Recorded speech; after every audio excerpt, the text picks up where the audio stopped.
नमस्कार, मी गणेश वानकर इग्नाइट अकॅडमीच्या प्लॅटफॉर्मवर तुम्हा सर्वांचे स्वागत करतो।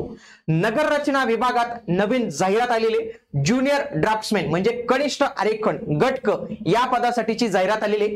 आजच्या या व्हिडिओच्या माध्यमातून पात्रता काय, अभ्यासक्रम काय, वयोमर्यादा काय, तुम्हाला वेतन श्रेणी किती भेटणार आहे, फॉर्म कधीपासून सुरू होणार आहेत आणि कॅटेगरी वाईज किती जागा आहेत याच्याविषयीची संपूर्ण माहिती आजच्या याच व्हिडिओच्या माध्यमातून तुम्हाला जाणून घेण्यास मिळेल, म्हणून तुम्ही हा व्हिडिओ शेवटपर्यंत जरूर बघा। नगर रचना आणि मूल्य निर्धारण विभाग यांच्याकडून ही जाहिरात आलेली। ही जाहिरात काही विशेष जाहिरात आहे का असं नाही, 2024 मध्ये ही सेमच जाहिरात आली होती बघा। जाहिरात क्रमांक 2 2024 ही जाहिरात आलेली होती, पण आता यांनी काय केलं की ही जाहिरात रद्द केलेली आहे। आता ती त्यांनी जी आहे आता ही जाहिरात त्यांनी कॅन्सल करून दिली आणि त्याच्या जागी ही नवीन जाहिरात जी आहे त्यांनी प्रकाशित केलेली आहे। याच्यामध्ये ते काय करणार आहेत, नगर रचना आणि मूल्य निर्धारण विभागामध्ये जागा भरणार आहेत, ज्याच्यामध्ये पुणे, कोकण, नागपूर, नाशिक, छत्रपती संभाजीनगर, अमरावती या सर्व प्रशासकीय विभागात जे आहे तर ते पद भरले जाणार आहे। कोणतं पद भरलं जाणार आहे? पदाचं नाव आहे कनिष्ठ आरेखन। हे पद जे आहे तर ते भरलं जाणार आहे।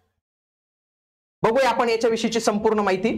तुम्ही जर इग्नाइट अकॅडमी या प्लॅटफॉर्मवर नवीन असाल तर सगळ्यात आधी तुम्ही चॅनलला सबस्क्राइब केलं पाहिजे आणि आपलं इग्नाइट अकॅडमी नावाने ऍप आहे ते देखील डाउनलोड करून ठेवा, कारण की तिथे स्पर्धा परीक्षेशी रिलेटेड संपूर्ण तुम्हाला कोर्सेस, काही फ्री स्टडी मटेरियल, हे सगळ्या काही गोष्टी ज्या आहेत तर त्या बघायला मिळत असतात।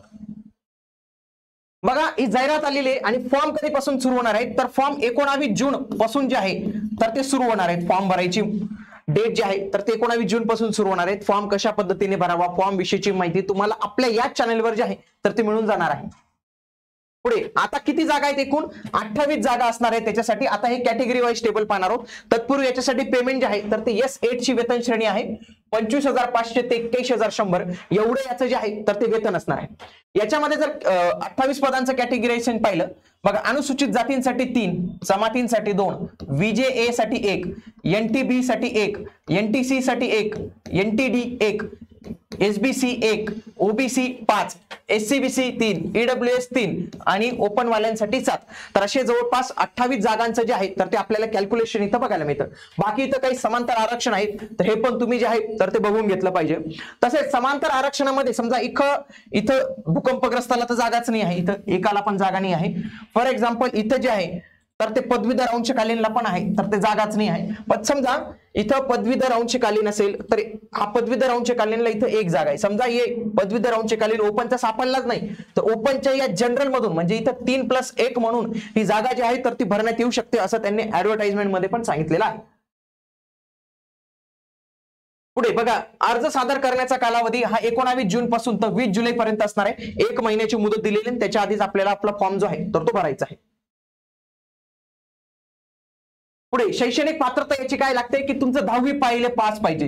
10वी झाल्यानंतर 2 वर्षाचा तुमचा डिप्लोमा झाला पाहिजे। कशामध्ये? एक स्थापत्य किंवा वास्तुशास्त्रीय आरेखन मध्ये म्हणजे ड्राफ्ट आर्किटेक्ट मध्ये तुमचा जो आहे तर तो झालेला पाहिजे। ओके, आरेखन मध्ये झालेला पाहिजे। पाठ्यक्रम तुम्ही उत्तीर्ण पाहिजे। तांत्रिक अर्हता इथं काय सांगितलेली, तुमची ऑटोकॅड पाहिजे आणि स्पॅटियल प्लॅनिंग मध्ये तुमचा जे आहे तर तो कोर्स इथं पूर्ण पाहिजे असं त्यांनी तिथं सांगितलेलं आहे। बाकी इथं वयोमर्यादा पण दिलेली आहे 18 ते 38 वर्ष हे वयाची अट असणार आहे। 43 वर्ष हे असणार आहे। पुन्हा दिव्यांग, माजी सैनिक वगैरे त्यांच्यासाठी 45 वयापर्यंतची अट जी आहे तर ती असते। परीक्षा शुल्क हे 1000 रुपये आणि 900 रुपये एवढे जे आहे तर ते असणार आहे। बाकी काही चेंजेस झाले तर त्याच्याविषयीची संपूर्ण माहिती वेबसाईटवर पण मिळेल आणि आपल्या या चॅनलच्या माध्यमातून देखील तुम्हाला नक्की बघायला मिळणार आहे, म्हणून तुम्ही आपलं चॅनल जे आहे तर ते सबस्क्राईब करून ठेवा। भेटूया आता आपण पुढील व्हिडिओमध्ये, तोपर्यंत जय हिंद, जय महाराष्ट्र, धन्यवाद।